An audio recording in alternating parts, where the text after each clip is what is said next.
নমস্কার বন্ধুরা, কেমন আছেন সবাই? স্নেহার সংসার নতুন একটা ব্লগে আপনাদের আবার স্বাগতম। সাদা খামের না লেখা নাম এঁকেছে তার গানে রক্ত আর তাকায় আমার চোখে জল মিশাইয়া নীলানা মিনা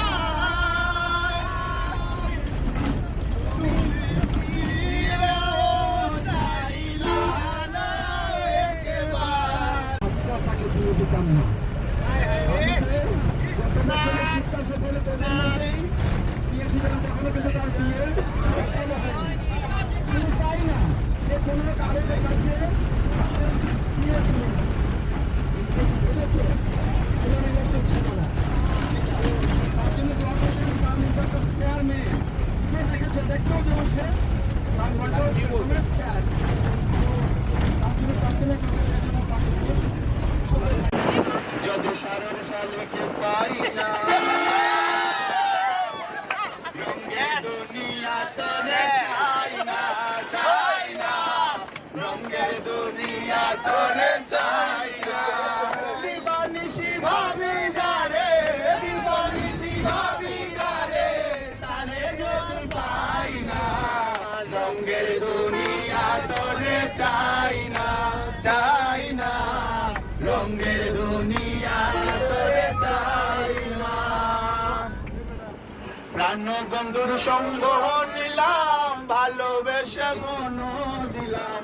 প্রাণ বন্ধুর সঙ্গ নিলাম, ভালোবেসে মন দিলাম।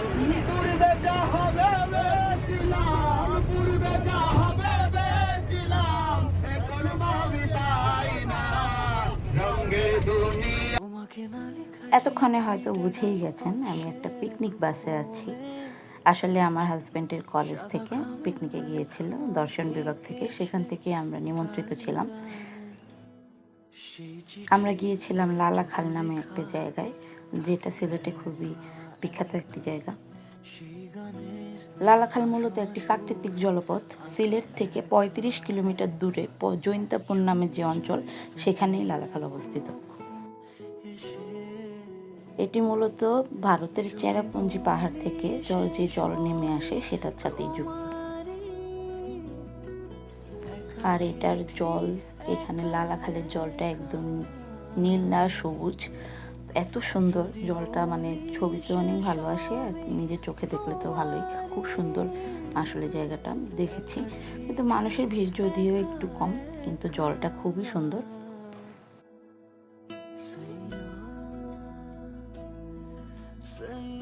এখানে আমি আমার স্যারের যে ডিপার্টমেন্টের অন্য যে স্যার ম্যাম, ওনাদের ওয়াইফ, সবাই মিলে আমরা গিয়েছিলাম। স্টুডেন্টরা ছিল, তো আমি ওই প্রথম গেছি, খুব ভালো লেগেছে আমার।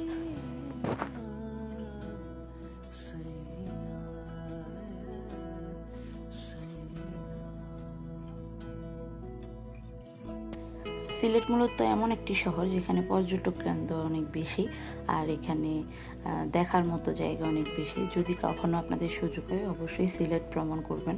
সিলেটের মতো সুন্দর জায়গা আমি আসলে খুব কমই দেখেছি।